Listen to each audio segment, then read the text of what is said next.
Hello friends, welcome back to our channel.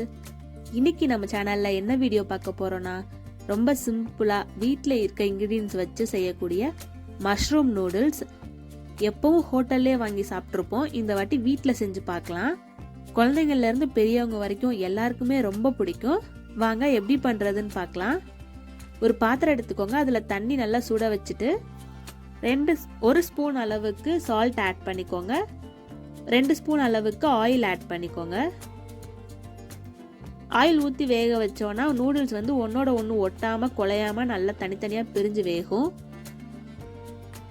தண்ணி நல்லா கொதிக்க ஆரம்பித்ததுக்கப்புறம் நூடுல்ஸை போட்டுடலாம். அதில் இப்போல்லாம் ரெடிமேடாக பேக்கெட்ஸ் வந்து டிபார்ட்மெண்ட் ஸ்டோரில் நிறையா கிடைக்குது. அந்த பேக்கெட்டில் போட்டிருக்க இன்ஸ்ட்ரக்ஷன்ஸ் ரீட் பண்ணி பார்த்தீங்கனாலே தெரியும். கரெக்டாக 5 மினிட்ஸ் வேக வச்சா போதும். அப்படியே 5 மினிட்ஸ்க்கு அப்புறம் அடுப்பை ஆஃப் பண்ணிவிட்டு உடனே ஃபில்ட்ரு பண்ணிவிடுங்க.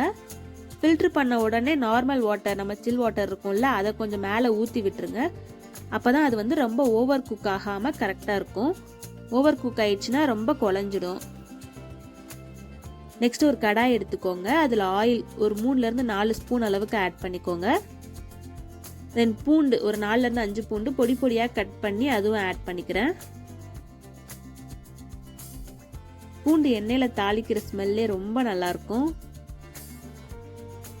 லைட்டாக பொரிஞ்சதுக்கப்புறம் வெங்காயம் ஆட் பண்ணிக்கோங்க. நீளமாக கட் பண்ணியிருக்கேன்.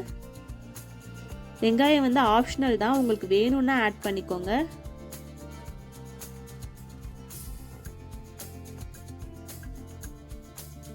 ரொம்ப வதங்கணும்னு இல்லை, ஒரு அரைவாசி வெந்திருந்தா போதும்.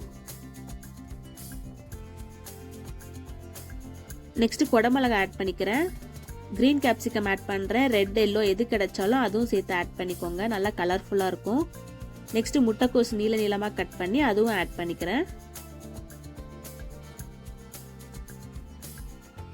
இது கூடவே எல்லோ ரெட் கேப்சிகம்லாம் ஆட் பண்ணிங்கன்னா ரொம்ப நல்லாயிருக்கும், கலர்ஃபுல்லாக இருக்கும். குழந்தைங்களுக்கு கொடுக்கும் போது விரும்பி சாப்பிடுவாங்க.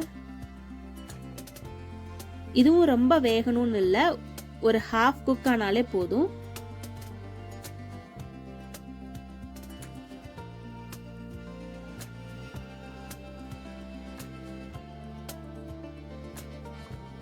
நெக்ஸ்ட் இது கூட மஷ்ரூம் இந்த மாதிரி சின்ன ஸ்லைசஸாக கட் பண்ணி வச்சிருக்கேன், அதுவும் ஆட் பண்ணிக்கிறேன்.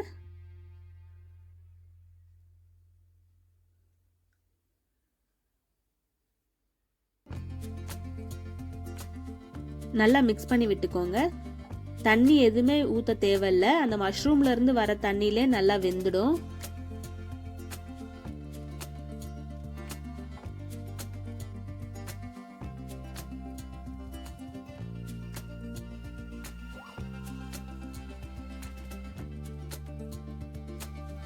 எப்போவுமே நூடுல்ஸில் பார்த்தீங்கன்னா வெஜிடபிள்ஸ் கொஞ்சம் ஹாஃப் பாயிலாக தான் இருக்கும், அதுதான் ஒரு டேஸ்ட்டு.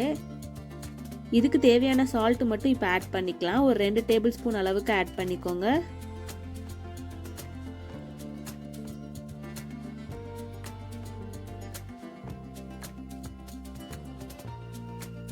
ஒரு 2 மினிட்ஸ் அப்படியே விட்டுருங்க. அந்த மஷ்ரூம் லைட்டாக வெந்ததுக்கப்புறம் நெக்ஸ்ட் ப்ராசஸ் என்னன்னு பார்க்கலாம். பாருங்க, தண்ணியே விடலை, ஆனால் எவ்வளோ தண்ணி அதுலேருந்தே வந்திருக்கு பாருங்க, அதிலே வெந்துடும்.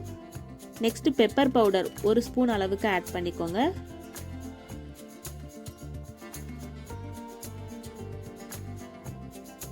இது வந்து கிரீன் சில்லி சாஸ், அது வந்து ஒரு 3 ஸ்பூன் அளவுக்கு ஆட் பண்ணிக்கிறேன். நெக்ஸ்ட் டொமேட்டோ சாஸ், அது வந்து ஒரு 4 ஸ்பூன் அளவு ஆட் பண்ணிக்கோங்க. இது சோயா சாஸ் 2 ஸ்பூன் ஆட் பண்ணிக்கோங்க.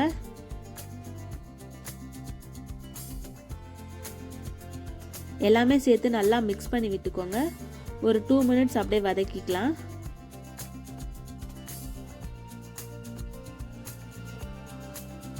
இப்போ இது கூடவே நம்ம வேக வச்சு ஃபில்டர் பண்ணி வச்சிருக்க நூடுல்ஸை ஆட் பண்ணிக்கலாம்.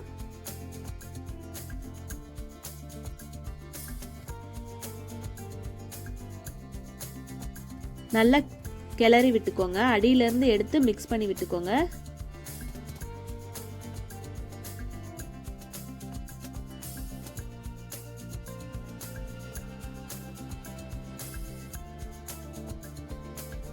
நூடுல்ஸை நடுவில் குத்தி கூட விட்டு கொஞ்சம் உடச்சி விட்டுக்கலாம்.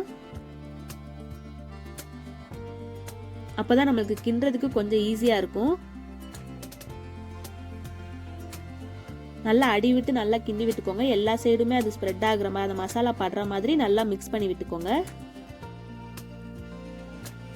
அவ்வளோதான், பாருங்க சூப்பரான நம்ம மஷ்ரூம் நூடுல்ஸ் ரெடி ஆயிடுச்சு. எவ்வளோ ஈஸியாக பண்ணிட்டோம் பாருங்க. இதே மாதிரி நீங்களும் ட்ரை பண்ணி பாருங்க. உங்கள் குழந்தைங்களுக்கும் செஞ்சு கொடுங்க, ரொம்ப பிடிக்கும். எப்படி வந்துச்சுன்னு கமெண்ட் பண்ணுங்க கண்டிப்பா. நம்ம சேனல் ஃபர்ஸ்ட் டைம் பார்க்குறீங்கன்னா மறக்காம சப்ஸ்கிரைப் பண்ணிக்கோங்க. பக்கத்தில் இருக்க பெல் ஐக்கானு கிளிக் பண்ணிக்கோங்க. அப்பதான் நாங்கள் போடுற வீடியோஸ் உங்களுக்கு நோட்டிஃபிகேஷன்ஸ் வரும். தேங்க்யூ ஃபார் வாட்சிங்.